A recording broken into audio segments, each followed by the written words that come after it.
Hello friends, welcome to SY academy. तो friends, हम अपना डिस्कशन कंटिन्यू कर रहे हैं यूपीएससी 2019 मेंस जो हुआ था उसका क्वेश्चन पेपर।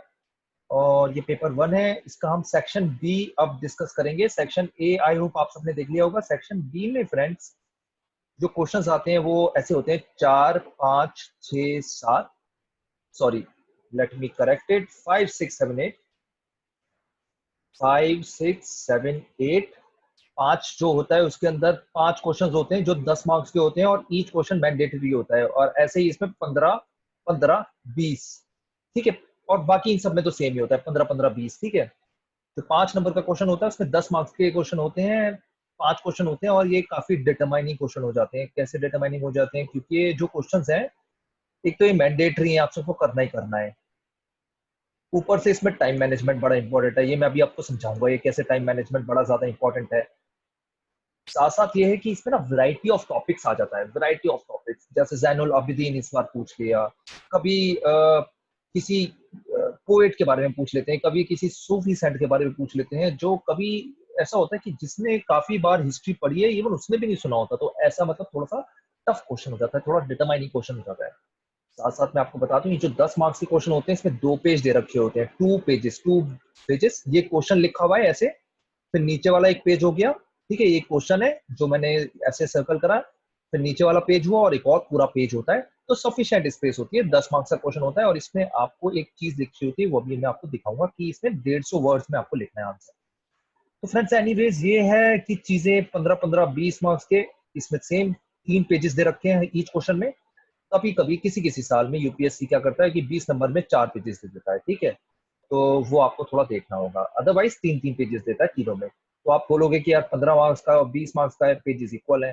तो अब बात यही है कि 20 मार्क्स का जो है इसमें ज्यादा पॉइंट्स लिखे थोड़े, या जैसे आपको लगे कि जैसे एलेबोरेट कर सकते हो उस पर ज्यादा फोकस रखें। और 20 मार्क्स वाला हमेशा वो वाला पिक करें जो आपको अच्छे से आता है, ठीक है। तो एनीवेज हम थोड़ा सा देखते हैं कि कैसे कैसे मतलब पेपर होता है, क्या करना है, क्या करना चाहिए। तो ये है पेपर हमारा, ये है सेक्शन बी। अगर आप देखें खंड बी, हमने एंशिएंट हिस्ट्री डिस्कस कर लिया और इसमें जितने भी क्वेश्चंस हैं ये सब मेडिवल इंडिया से होंगे। कुछ कुछ क्वेश्चंस मैं आपको समझा दूं कि अर्ली मेडिवल इंडिया से भी हो सकते हैं, ठीक है। अर्ली मेडिवल इंडिया के क्वेश्चंस कभी कभी इधर भी हो जाते हैं, इधर भी मतलब फोर्थ सेक्शन में, सेक्शन ए में, और कभी कभी फिफ्थ में भी हो जाते हैं। तो चलिए देखते हैं कैसे क्वेश्चंस आते हैं। Answer the following questions in about 150 words each. तो याद रखिए फ्रेंड्स, अभी तक हमने कहीं नहीं पढ़ा, कहीं पर भी वर्ड लिमिट नहीं लिखी हुई थी। लेकिन यहाँ पर स्पेसिफिकली लिखा है कि 150 वर्ड्स में लिखो। तो मतलब छोटा सा काम का आंसर लिखो, ठीक है। 10 मार्क्स का क्वेश्चन है, छोटे छोटे पॉइंट्स लिख के आगे बढ़ो। क्वेश्चन देखते हैं। Fifth A, discuss how Vijayanagara empire became the cultural capital of the south. तो आपको पता होना चाहिए विजयनगर एम्पायर कब सेटअप हुआ। 14वीं सदी में सेटअप हुआ। और ये कब से कब तक चलता रहा, थोड़ा सा वो आप थोड़ा सोचिए इसका। फिर उसके बाद विजयनगर कल्चर कैपिटल कैसी है, ये आपको थोड़ा बताना है। तो वहाँ पे टेम्पल आर्किटेक्चर के बारे में बताना है, कैसे इन्होंने द्रविड़ आर्किटेक्चर को नेक्स्ट लेवल पे ले गए। उसके बाद सेक्युलर आर्किटेक्चर को, क्वीन पैलेस को। उसके बाद हम्पी, अगर आपने सुना होगा हम्पी, आप आई एम श्योर आपने सुना होगा। अगर हिस्ट्री हिस्ट्री आपका ऑप्शनल है, नहीं सुना तो जरूर पढ़ लीजिए उसके बारे में। तो उसके बारे में आपको थोड़ा सा लिखना होगा। अगर टाइम कम लगे, ठीक है, टाइम कम लगे, क्योंकि 10 मार्क्स के क्वेश्चन होते हैं, टाइम कम कम पड़ जाता है। तो मैप बना के आ जाना, ठीक है, मैप बना के आ जाना, हम्पी दिखा देना उसमें, साउथ इंडिया का मैप बना के, ठीक है। तो ये इसमें आपको थोड़ा सा कल्चर बताना है। और अगर आपके पास लग रहा हो कि आपके पास टाइम है, जो होता नहीं है, तो थोड़ा सा कुछ टेम्पल आर्किटेक्चर अगर बना सकते हो तो ले लो। क्योंकि 10 में से फिर 8 मार्क्स मिल सकते हैं अगर आप इसमें ड्राइंग वगैरह कुछ देके आ जाते हो। अब देखते हैं, मैं आपको बता दूं कि मैं क्या क्यों कह रहा हूँ फिफ्थ ए में कंटेंट ज्यादा है। क्योंकि फिफ्थ बी देखिए, examine the status of Sanskrit in Mughal India, इसमें आपके पास कंटेंट की फ्रेंड्स कमी हो सकती है अगर आपने ये टॉपिक अच्छे से नहीं पढ़ा और आपका अगर दिमाग नहीं चल रहा। क्योंकि इसमें ना थोड़ा सा यही नहीं लिखना कि कौन सी बुक्स हुई। देखिए, हमें पता है मुगल पीरियड में ज्यादा संस्कृत पे वर्क नहीं हुआ, लेकिन संस्कृत से ट्रांसलेशन तो हुआ है ना, संस्कृत से ट्रांसलेशन तो हुआ है। उसके बाद मुगल पीरियड, जब मुगल इंडिया की बात हो रही है, तो मुगल इंडिया में उस पीरियड में पूरे के पूरे इंडिया की देखना, आप खाली सिर्फ इंडिया नॉर्थ इंडिया की बात मत करना, अलग अलग रीजन्स में। तो जो जो टेक्स्ट ट्रांसफॉर्म हुए, कुछ कुछ अगर आपको पोएट्स के याद हो, कुछ कुछ आपको राइटर्स याद हो, तो वो आपको लिख के आना है। अब मेरा पॉइंट ये है, फिफ्थ बी में ऐसे काफी स्टूडेंट्स थे मेरे जिन जो सिर्फ एक पेज ही लिख पाए। कोई इशू नहीं है, कोई बड़ी बात नहीं है। अब बात ये है कि वो एक पेज आप जल्दी से खत्म करें, और फिफ्थ ए जो क्वेश्चन में आप ज्यादा कंटेंट लिख सकते हो उसमें ज्यादा लिख के आओ, तो ये स्ट्रेटजी आपको फॉलो करनी चाहिए। Fifth C, assess the rule of Zainul Abidin in Kashmir. तो इन्हें अकबर भी कहा जाता था कश्मीर का, और काफी इंपॉर्टेंट राजा है ये कश्मीर के। और मैं आपको बताऊं इनके बारे में तो आप अच्छे से पढ़ लो, कुछ स्टूडेंट्स पता नहीं क्यों नहीं पढ़ते, हर 3-4 साल में एक बार पूछ लेता है यूपीएससी, क्योंकि ये काफी सेकुलर रूलर थे, ठीक है, जैनुल अबिदीन। इनके काफी सारे फाइनेंशियल रिफॉर्म्स थे, इनके काफी सारे टेक्नोलॉजिकल रिफॉर्म्स थे, इन्होंने फॉरेन मिशन डिफरेंट डिफरेंट जगहों पे भेजे, इंडिया में भी भेजे। इंडिया में इसलिए कह रहा हूँ क्योंकि कश्मीर को थोड़ा अलग पार्ट समझा जाएगा, तो इंडिया में भी भेजे, उसके बाद पर्शिया में भी भेजे। उसके बाद इनके कोर्ट जो था वो बड़ा पॉपुलर था। और सिकंदर नाम के एक बड़े रूलर थे जो थोड़े ऑर्थोडॉक्स थे और थोड़े कट्टर थे, उनको रूल को इन्होंने वो पूरा काउंटर ही करा, क्योंकि बिल्कुल ऑपोजिट थे सिकंदर और जैनुल अबेदीन। तो ये आपको assess the rule of Zainul Abedin लिख के आना है। तो पार्ट्स में डिवाइड कर लेना, फाइनेंशियल चीजें ये लिख देना, फिर जुडिशियल लिख देना, फिर लिख देना मिशनरी, फिर उसके बाद आप लिख देना सेकुलर रूल, ऐसे करके आप इसको डिवाइड करके लिखना। पैराग्राफ फॉर्म्स में अवॉइड करना चाहिए। अगर आपका कॉन्फिडेंस है कि पैराग्राफ में मैं अच्छे से कर रहा हूँ, और अगर स्पेशली आपने बीए एमए कर रखा है हिस्ट्री में, तो उन लोगों का मैंने देखा थोड़ा कॉन्फिडेंस ज्यादा होता है पैराग्राफ लिखने में, तो उनको वो फॉलो करना चाहिए। लेकिन अदरवाइज आपको लग रहा है कि जल्दी जल्दी पेज भरना है, आंसर लिखना है, तो पॉइंट्स में लिख के आओ और आगे बढ़ो, राइट। या दूसरी स्ट्रेटेजी एक और फॉलो अप कर सकते हो कि पैराग्राफ फॉर्म में आपने स्टार्ट करा, पैराग्राफ फॉर्म में आपने एंड करा, और बीच में पॉइंट्स लिखे, ये बेस्ट स्ट्रेटेजी होती है। अदरवाइज आपकी जो स्ट्रेटेजी सही लग रही हो वो आप बता दें, कमेंट सेक्शन में भी आप पूछ सकते हैं कुछ चीजें हैं तो। फिफ्थ डी आ गया, economic measures of Alauddin Khilji were aimed at greater political control discuss. तो 13वीं सदी में अलाउद्दीन खिलजी बड़े इंपॉर्टेंट रूलर, 1216 से लेकर 1236 तक रूल रहा था। तो ग्रेट पॉलिटिकल कंट्रोल, तो देखिए इन्होंने अपनी इकोनॉमिक मेजर्स लिए थे, मार्केट रिफॉर्म्स आप सबको पता होने चाहिए, वो मार्केट रिफॉर्म्स थोड़े लिख देना कि इकोनॉमिक मेजर्स ये लिए, ठीक है। इन्होंने मार्केट रिफॉर्म्स वगैरह जो जो किए थे, उन्होंने सारे प्राइस जो कांस्टेंट कर दिए थे, मंडियों के अलग प्राइस 3 पार्ट्स में डिवाइड कर दिया था। और थोड़े से टेक्निकल वर्ड्स भी लिख के आ जाना कि मतलब मंडी के नाम आप लिख के आओ, शाहाने मंडी ऐसे करके आप लिख के आओ। उसके बाद थोड़ा थोड़ा आप अगर ये मेजर कर दो कि बर्नी ने क्या कहा, उस टाइम के अलग अलग जो हिस्टोरियंस थे उन्होंने क्या कहा, तो आपका आंसर शानदार हो जाएगा, ऐसे ना मार्क्स मिलेंगे। फिर आपको ना इकोनॉमिक मेजर्स को पॉलिटिकल कंट्रोल से लिंक करना है, ये मेन क्वेश्चन है, इसको याद रखना कि भाई अगर आप की सेल देखिए उनको लार्ज आर्मी रेस करनी थी, लार्ज आर्मी रेस करने से उन्हें बड़ा रूलर बनना था, उन्हें साउथ में भी कब्जा करना था, उन्हें अपनी पावर बढ़ानी थी, उन्हें मंगोल अटैक्स को रोकना था, ठीक है। ये तभी पॉसिबल था जब जब इन्फ्लेशन कंट्रोल में रहे। इन्फ्लेशन कंट्रोल में रहेगी तो सैलरी भी ज्यादा नहीं दोगे आप अपने आर्मी मैन को, ठीक है। तो लिमिटेड सैलरी में आप लार्ज आर्मी रख सकते हो, इसके लिए आपको इन्फ्लेशन वगैरह चीजें कंट्रोल करनी पड़ेंगी, ठीक है। ये आपको थोड़ा सा लिंक करना है, कनेक्ट करना है, ठीक है। आई होप ये वाला पॉइंट मेरा क्लियर हो गया होगा कि क्यों ग्रेटर पॉलिटिकल कंट्रोल था। देखिए उनका ऑब्जेक्टिव था, आप इस पर डायग्राम भी बना सकते हो, जितना आपका इनोवेशन होगा उतना बढ़िया है। उनका ऑब्जेक्टिव था पॉलिटिकल कंट्रोल। अब ये पॉलिटिकल कंट्रोल या पॉलिटिकल मेजर्स वगैरह जो लेने थे कि अपना मेरे को एम्पायर स्ट्रॉन्ग करना है, स्टेबल करना है, और मंगोल अटैक अटैक से रोकना है, ये 3 चीजें हो गई, ठीक है। अब इसको करने के लिए उन्होंने क्या करा, इसको करने के लिए इन्होंने क्या करा, इसको करने के लिए इन्होंने इकोनॉमिक मेजर्स लिए। और क्या क्या इकोनॉमिक मेजर्स लिए, क्या क्या इकोनॉमिक मेजर्स लिए वो आप लिख देना यहाँ पर ऐसे करके, ठीक है। एग्रीकल्चर मेजर्स भी आप यहाँ पे लिख सकते हो। मशाहत के बारे में शायद आपको पता हो तो एग्रीकल्चर मेजर्स भी लिए थे काफी सारे अलाउद्दीन खिलजी ने।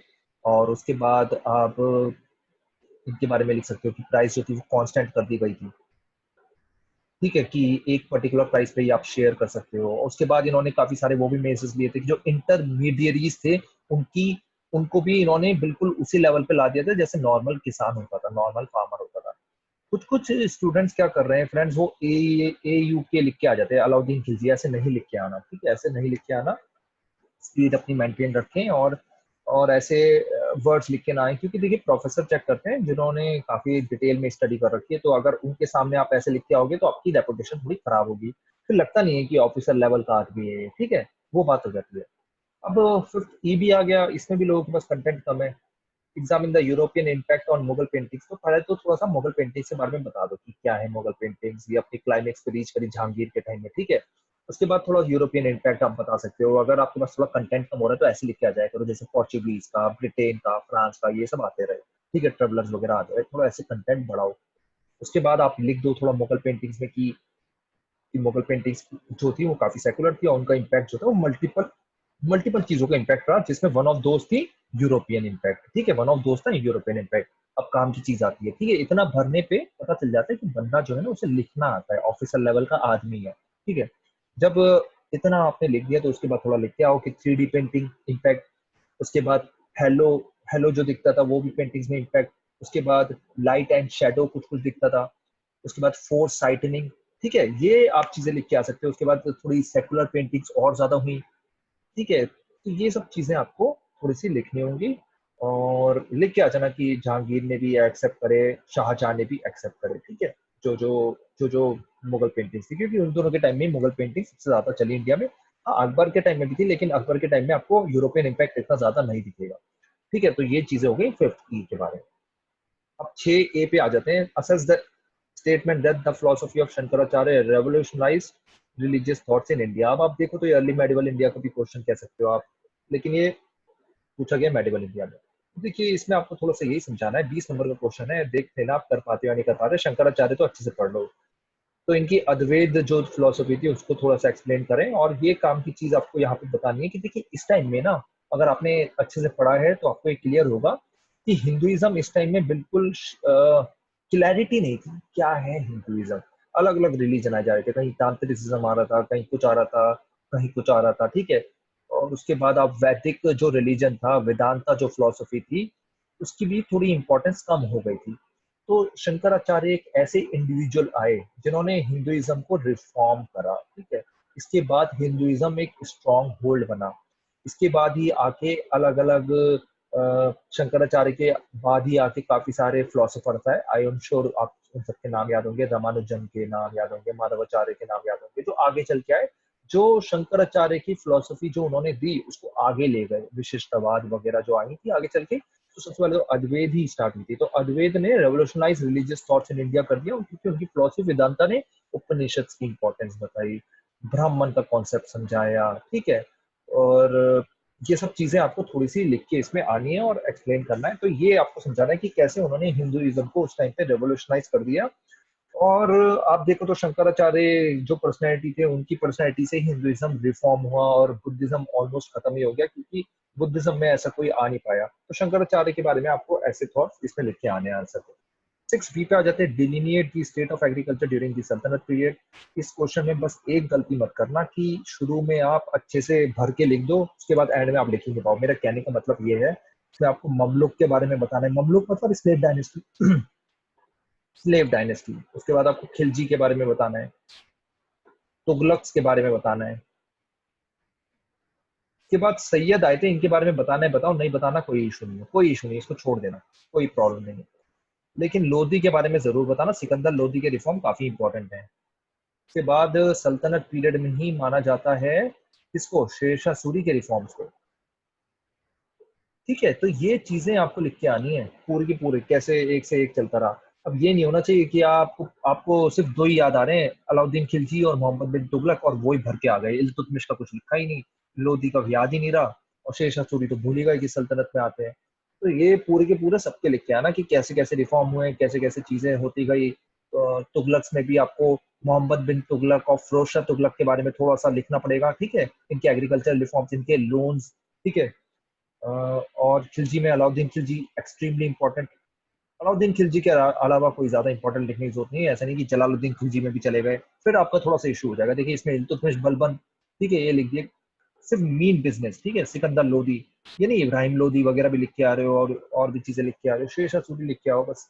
तो काम की चीजें लिखो, क्योंकि 3 पेज आपको दिखेगा, इसमें काफी कम है, 3 पेज काफी कम है इस आंसर के लिए, ठीक है। तो ये सब चीजें आपको थोड़ा सा इसमें लिखना होगा 6B में। और थोड़ा ध्यान रखना है, ऐसे क्वेश्चन में इंसान थोड़ा खो जाता है और आराम से 20-25 मिनट वेस्ट कर देता है। तो जैसे मैंने इस बारे में थोड़ा ज्यादा डिस्कस नहीं करा है, इस बारे में थोड़ा सा डिस्कस कर ले। मैंने सिर्फ मैप के बारे में बताया था कि 8:55 पे पेपर मिल जाता है, और आपका मैप मैं चाहता हूँ कि 9:35 पे खत्म हो जाए। उसके बाद उसके बाद देखिए, आप अगर देखें टाइम कितना ज्यादा है, 2 घंटे 25 मिनट। ज्यादा खुश होने की जरूरत नहीं होगी इस टाइम में, क्योंकि ये भी टाइम बड़ी कम है। अब देखिए 4 क्वेश्चन आपको करने हैं, 4 क्वेश्चन करने हैं, 1 2 3 4। चूज करने में आपके 5-10 मिनट चले जाएंगे, चूज करने में 5-10 मिनट चले जाएंगे। 9:45 मार लेना टाइम, यही होता है रियलिटी, ठीक है।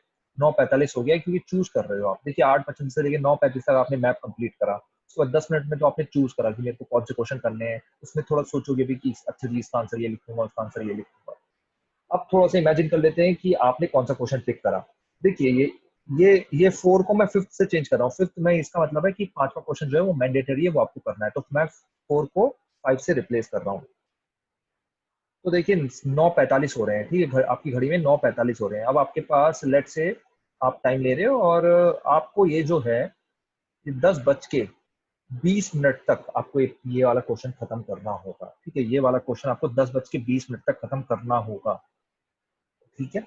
ये वाला जो क्वेश्चन है एट मैक्स बता रहा हूँ, ये अगर स्ट्रेटेजी कुछ और हो तो वो भी चल जाएगी। ये 10:35 तक खत्म करना पड़ेगा, ये आपको 10:35 तक खत्म करना पड़ेगा, या 10:55 या 10:56 तक खत्म करना पड़ेगा। 56 मैंने क्यों लिखा, अब आप बोलोगे 56 ऐसे क्यों लिख दे रहे हैं भैया। 180 मिनट का पूरा पेपर होता है, हर क्वेश्चन में आपको 36 मिनट मिलते हैं, हर क्वेश्चन में आपको 36 मिनट मिलते हैं, ठीक है। तो मैं आ रहा हूँ इस चीज पे कि 36 मिनट, देखिए इक्वली डिवाइड तो कोई नहीं कर सकता, ऐसे हो नहीं पाता स्ट्रेटेजी, लेकिन हमें थोड़ी सी अपनानी पड़ती है। यहाँ पर ये 11:30 तक खत्म हो जाना चाहिए, लास्ट है 11:30। 11:30 पे खत्म नहीं हुआ तो खतरे की घंटी बच रही है। और ये वाला जो क्वेश्चन है 11:30 से लेके 12 बजे तक खत्म करना है। अब आप बोलोगे ये कैसे होगा, ये है यहाँ पर थोड़ा सा काम। ये 5 क्वेश्चन आपको 30 मिनट में खत्म करने हैं। अब आप बोलोगे मैंने ये सबसे लास्ट में करने को क्यों बोला। भाई अगर गलती से ये वाला क्वेश्चन आपने पहले कर लिया, और ऐसा हो गया कि आपने इसमें काफी ज्यादा टाइम ले लिया, तो 20 मार्क्स या 15 मार्क्स का क्वेश्चन एक दो कहीं छोड़ के ना आ जाओ, ठीक है। छोड़ के आ गए एक दो क्वेश्चन 20-15 मार्क्स, 20-15 मार्क्स पे, तो वैसे ही आपने अपना गड्ढा खोद दिया है। इसलिए मैं हमेशा चाहता हूँ कि अगर कम लिख कर आ रहे हो तो 10 मार्क्स के क्वेश्चन में कम लिख कर आओ, ठीक है। उसमें वैसे भी 150 वर्ड्स लिखने हैं, जल्दी जल्दी करके आओ, मैप बना के आओ। जैसे मैंने आपको बताया हम्पी बनाना है, मैप बना दिया, हम्पी लिख दिया, ठीक है, ऐसे ऐसे कर दिया कुछ। उसके बाद यहाँ पर एक डायग्राम बना दिया टेम्पल का। एनीवेज जो भी आप बनाना चाहते हो जल्दी जल्दी आपने बनाया, आगे बढ़े, ठीक है। उसके बाद जैसे पेंटिंग्स का आया तो आपने लिख दिया जहांगीर, शाहजहां, यहाँ अकबर। यहाँ पे पेंटिंग्स का ऐसे, और यहाँ पर आप लिख दो कि यूरोपियन इम्पैक्ट ज्यादा था। तो ऐसे मेरा पॉइंट ये है कि आप जल्दी जल्दी कर सकते हो 10 मार्क्स के क्वेश्चन। लेकिन ये वाली स्ट्रेटेजी मैं नहीं चाहता कि आप 15 मार्क्स और 20 मार्क्स में करो, क्योंकि उसमें कंटेंट ज्यादा से ज्यादा लिख के आना होता है। तो पॉइंट ये है फ्रेंड्स, ये वाली स्ट्रेटेजी थोड़ी फॉलो करना। अगर कोई भी डाउट हो कमेंट सेक्शन में थोड़ा लिख के आप आ जाओ। ये वाली जो स्ट्रेटेजी मैंने काफी स्टूडेंट्स की देखी सक्सेसफुल रही है। पहला क्वेश्चन सबसे पहले, 5th क्वेश्चन सबसे लास्ट में, बीच में 3 क्वेश्चन खत्म करके खत्म कर दो। अगर आप ऐसा करोगे कि पहला क्वेश्चन सबसे पहले, फिर दूसरा क्वेश्चन करोगे, 5वां क्वेश्चन, काफी लोग ये भी करते हैं। और काफी लोग क्या करते हैं, इसमें 9 बजे पेपर शुरू हुआ, 10:30 बजा देते हैं, फिर 1.5 घंटे में आपको 3 क्वेश्चन करने पड़ते हैं ये, ठीक है। 1.5 घंटे में 3 क्वेश्चन करने पड़ते हैं। कहने को तो सिर्फ 9 क्वेश्चन है ये, लेकिन हो नहीं पाते 1.5 घंटे में। तो ये वाली स्ट्रेटेजी आप फॉलो करना। कोई भी डाउट हो कमेंट सेक्शन में लिख के डिस्कस कर लेंगे। तो चलिए फ्रेंड्स हम इसमें आगे बढ़ते हैं। इसमें ये कहना चाह रहा है 6C का क्वेश्चन 15 मार्क्स का है, Sufi bhakti thoughts and non Indian psyche amidst the vagaries of time, elucidate. Example देना है इसमें। एल्यूसिडेट का मतलब ये नहीं डिस्कस करके आ गए। एल्यूसिडेट में एग्जांपल देना है, तो मीराबाई, सबके कबीर दास, इन सबके एग्जांपल देने पड़ेंगे। सूफी सेंट्स के भी एग्जांपल देने पड़ेंगे, निजामुद्दीन औलिया और जो भी जितने भी आए। इसके लिए एक आप कुछ चीज नोटिस अगर कर रहे हो, तो जैसे 6 ये और विजयनगर का था, ये बिल्कुल जो न्यू एनसीईआरटी है ना, इधर से आ रहे हैं। तो न्यू एनसीईआरटी को अच्छे से पढ़ के जाना। अब पॉइंट ये है, देखिए एक और चीज मैं आपको यहाँ दिखाऊं, पेपर में जो आपको दिख रही होगी, यार ये क्वेश्चन है तो आसान घर में अगर देखो, लेकिन जब पेपर कर रहे होते हैं ना, तो इंग्लिश इनकी अजीब है। तो थोड़ा ना हिंदी पढ़ लिया करो, एक तो चीज वो है, ठीक है, थोड़ा हिंदी पढ़ लिया करो। सूफी एवं भक्ति विचारों ने समय के उतार चढ़ावों के मध्य भारतीय मानस को उदारता प्रदान की, ठीक है। तो ये आपको थोड़ा सा इंडियन साहित्य के बारे में लिख के आना है, कैसे उन्होंने रिलीजन को एक रेलेवेंट रखा, भक्ति मूवमेंट में हिंदू रिलीजन को रिलेवेंट रखा, और डिफरेंट डिफरेंट टाइम्स से वहां पे भी उन्होंने बेस्ट चीजें निकाल के आए।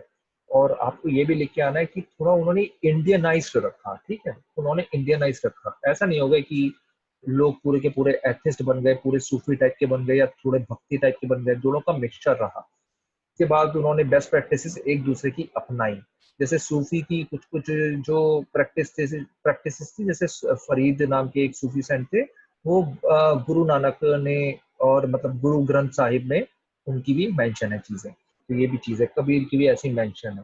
ठीक है, तो ये आपको थोड़ा सा लिख के आना है। और सेल्वेशन प्रोवाइड करा, पीस प्रोवाइड करी, ये सब चीजें आप इसमें लिख के आ जाओगे। लेकिन इस क्वेश्चन में याद रखना कि एल्यूसिडेट लिखा है, ऐसे ऊपर वाले क्वेश्चन में डिलीनिएट मतलब एक लाइन से बताते जाओ, है ना। तो ऐसी चीजें आपको वर्ड्स याद रखने हैं। अब क्वेश्चन आ रहा है 7A, the emergence of early capitalism in the Mughal period was primarily due to urbanisation and commercialisation. Comment, सही बात है, गलत बात तो है नहीं। देखिए, इमर्जेंस ऑफ अर्ली कैपिटलिज्म तभी हो पाया, ये क्वेश्चन अगर आपको देखा हो तो हड़प्पा का एक क्वेश्चन था कि एग्रीकल्चर प्रोडक्टिविटी काफी ज्यादा बढ़ गई, उससे टाउन्स वगैरह बने। ऐसी टाइप का ये भी क्वेश्चन है, एग्रीकल्चर प्रोडक्टिविटी बहुत ज्यादा थी तो अर्बनाइजेशन और कमर्शियलाइजेशन हुआ। उसके बाद अर्बन सिटीज जब बनते हैं तभी कैपिटलिज्म चलता है। ठीक है, ये वाले कॉन्सेप्ट तो आपके पहले ही क्रिस्टल क्लियर होने चाहिए कि जब आपका अर्बनाइजेशन होगा और कमर्शियलाइजेशन होगा, जब आपका अर्बनाइजेशन होगा और कमर्शियलाइजेशन होगा तो ये जन्म देगा कैपिटलिज्म। काफी सारे नॉवेल्स के आप नाम लिख सकते हो यहाँ पर। काफी सारे वो अपने शिप्स वगैरह भी चलाते थे, अपने कारखाना भी चलाते थे, है ना। और जो आप और भी जैसे इंडिया की रिसीव बड़ी ज्यादा इंपॉर्टेंट होती थी, तो ये चीजें आप लिख के आ सकते हो। लोन्स दे सकते, लोन्स के बारे में लिख सकते हो। बैंकिंग ऑपरेशंस चल रहे थे, ट्रेड हुआ करती थी डिफरेंट डिफरेंट कंट्रीज से। उसके बाद अर्बन एरिया थे तो कोर्ट में एक पूरी महफिल जमती थी। कोर्ट पूरा जो था वो खुद ही अर्बन सेंटर्स था। उसके साथ साथ आर्किटेक्चर वगैरह जो बने उसमें भी पैसा लगाया जाता था। ठीक है, तो ये सब चीजें हैं कि पैसे की मूवमेंट शुरू हुई, और पैसे की जब मूवमेंट शुरू होगी वो कैपिटलिज्म आएगा। तो पहले इसमें थोड़ा सोचना कि कैपिटलिज्म है क्या, प्राइवेट प्रॉपर्टी वगैरह होना, ठीक है, अपना पूरा बिजनेस चलना।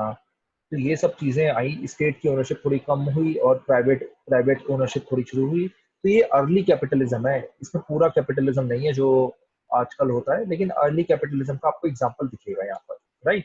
तो ये है, थोड़ा सोचने वाला क्वेश्चन है। काफी लोगों ने ये क्वेश्चन करा नहीं था क्योंकि उन्हें लगा कैपिटलिज्म से क्या क्या कहना चाह रहे हैं। Internal 7B देख रहे हैं हम। Internal strife and conflict beset with personal ambitions was enough for of an invitation for the Gurids to invade India discuss। तो इंटरनल स्ट्राइफ एंड कन्फ्लिक्ट इसमें कुछ मेंशन नहीं किया गया, लेकिन ये बता रहा है कि राजपूत वगैरह के बीच में जो फाइट हो रही थी उन्होंने ही एक इनविटेशन दे दिया, बस with personal ambitions was enough for an invitation for the गुरिज टू इन्वेड इंडिया। तो इंटरनल स्ट्राइफ, एक दूसरे में लड़ाई होती रहती थी, आप मेंशन कर सकते हो। बैटल ऑफ कन्नौज आपको याद होगी, 100 साल युद्ध चलता रहा, सब वीक हो गए। उसके बाद आप राजपूत की लड़ाई देख सकते हो, conflict based with personal ambitions, Jayachandra कुछ और चाहता था। उसके बाद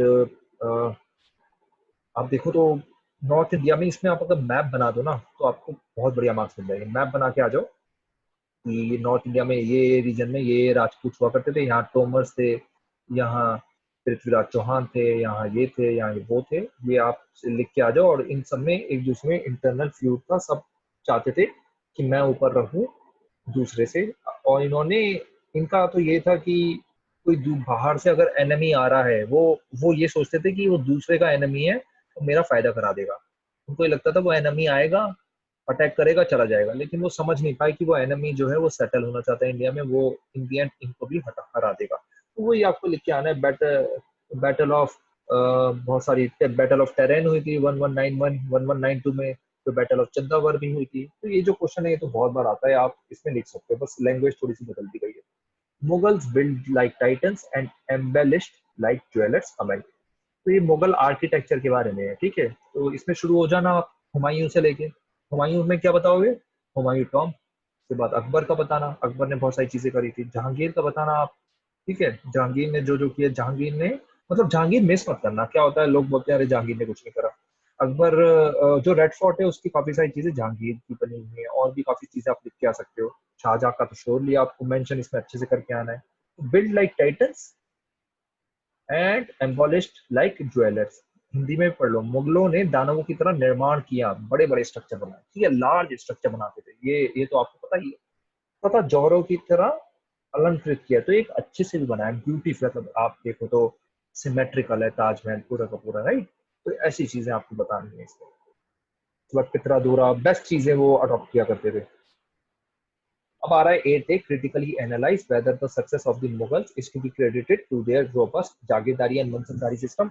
मोस्ट ऑफ द क्वेश्चन में आपको ये ट्रू को सपोर्ट ही करना है, क्योंकि देखिए जागीरदारी और मनसबदारी सिस्टम में एक बेस एक्ट करा जिसने मुगल्स को सक्सेस दिलाई। जागीरदारी सिस्टम से और मनसबदारी सिस्टम से स्ट्रॉन्ग नॉबल्स, स्ट्रॉन्ग एम्प्लॉयज हो पाए। उसके साथ साथ इन्होंने इंडिया की बेस्ट डाइवर्सिटी को यूज करा और उन सबको टॉप टॉप रैंक्स दी और इन्होंने टैलेंट को प्रमोट करा। उसके साथ साथ आप ये भी समझिए कि जो बहुत ही ज्यादा एम्बिशियस नॉवल्स हुआ करते थे उन्हें अच्छा मनसबदारी दे दी जाती थी और वो खुश हो जाते थे, और वो इंटरनल स्ट्राइक भी नहीं होती थी, एक दूसरे में लड़ाई भी नहीं होती थी। उसके बाद जागीरदारी वगैरह होने से कलेक्शन ऑफ रेवेन्यू वगैरह इजी रहा है, क्योंकि आपने किसी और को जिम्मेदारी दे दी, भाई आप बस रेवेन्यू कलेक्ट करो, ठीक है। तो इससे जो अकबर के रिफॉर्म्स थे, लैंड रिफॉर्म्स थे, शाहजहां के लैंड रिफॉर्म्स थे, उनको भी काफी सारी काफी इजी इजी इजी चीजें चली, ठीक है। धैसाला सिस्टम स्ट्रांगली चल पाया क्योंकि जागीरदारी सिस्टम थी।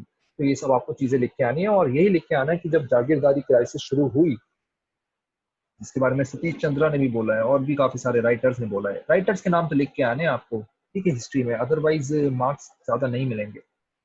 मार्क्स मिल जाएंगे लेकिन ज्यादा नहीं मिलेंगे, ठीक है। तो वो सब चीजें हैं। तो सक्सेस टू बी क्रेडिटेड, तो आपको ये लिख के आना है कि जब जागीरदारी और मनसबदारी क्राइसिस में इशू होना शुरू हुए तो मुगल एम्पायर भी डिक्लाइन करना शुरू हो गया। इसमें आप एग्जांपल लिख सकते हो, औरंगजेब और उनके फर्दर ऑन टाइम, राइट।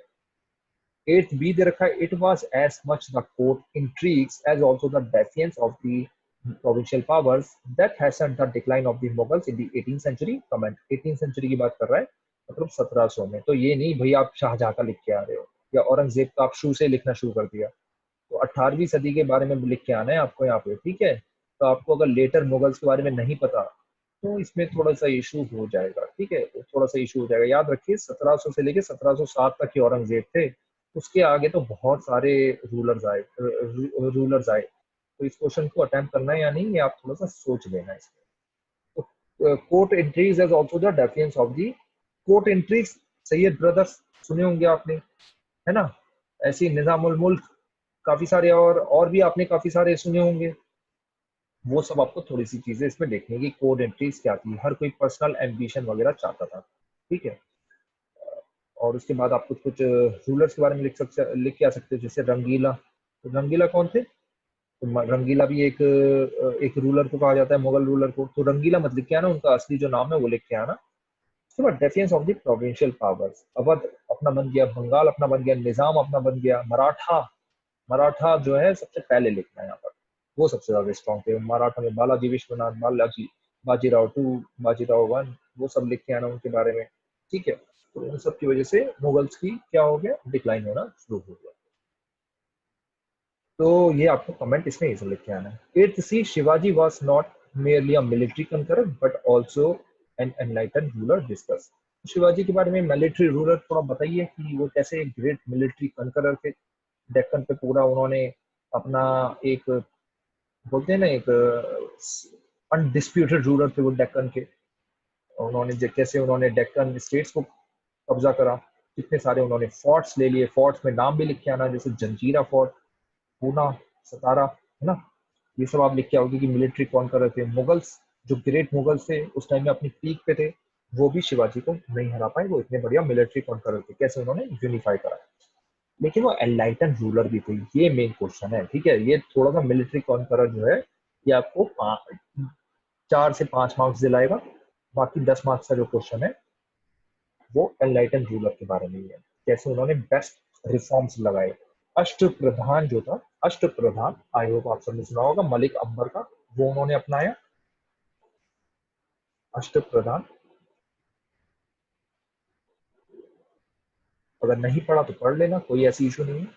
मेरा आप मराठा का लेक्चर भी देख सकते हो, उसमें काफी अच्छी डिटेल्स में दे रखी चीजें। उसके बाद उन्होंने मुगल्स की भी प्रैक्टिस अपनाई, जैसे डेसिमल सिस्टम बेस पे आर्मी को रखना। चौथ, सरदेशमुखी,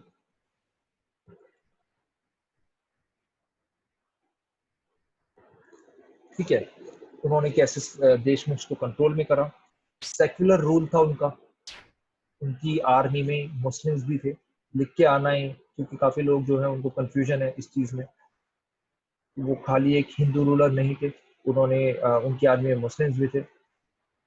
उसके बाद स्ट्रेटजीज भी थे, अच्छी स्ट्रेटजी से उन्होंने औरंगजेब को चकमा दिया काफी बार, है ना। तो ये सब आपको चीजें लिख के आनी है, उनकी कोर्ट्स में कैसे एक एक चीज बन गई थी। अ, और मतलब यहाँ पर आपको थोड़ा बताना है कि जैसे एक सेल्फ प्राइड डाली लोगों में, सेल्फ प्राइड वहां पर मराठा रीजन में जो लोग थे, इससे यूनिटी आई। तो ये सब आप जितनी चीजें लिख दोगे उतना आपके लिए बेटर रहेगा। और इनके आप लैंड रेवेन्यू भूल के बताना, लैंड रेवेन्यू रिफॉर्म्स जो थे, लैंड रेवेन्यू रिफॉर्म भी थे इनके, उसको मत भूलना। ठीक है, ये सब चीजें कि मिलिट्री कंकर ही नहीं थे वो एक एनलाइटन रूलर थे, वो एक ग्रेट एडमिनिस्ट्रेटर थे। ठीक है, तो ये वर्ड्स आपको लिख के आने हैं। तो ऐसे आपका ये पेपर खत्म हो जाएगा। तो कोई भी डाउट हो वो आप कमेंट सेक्शन में लिखें, ये ऐसे क्वेश्चन आते हैं यूपीएससी में। तो ये था हमारा discussion about UPSC history optional paper 1। Paper 2 के बारे में हम इसके बाद डिस्कस करेंगे, उसमें देखेंगे स्ट्रेटेजी पेपर 1 पेपर 2 की अलग अलग होती है ना। तो उसके बारे में हम स्ट्रेटेजी देखेंगे। तो अगर आपको ये वीडियो अच्छा लगा तो लाइक करना ना भूलें, और कोई डाउट हो कमेंट सेक्शन में लिखें, और वीडियो को आप पॉपुलर बनाने में हेल्प भी करें साथ साथ। Thank you and have a good day.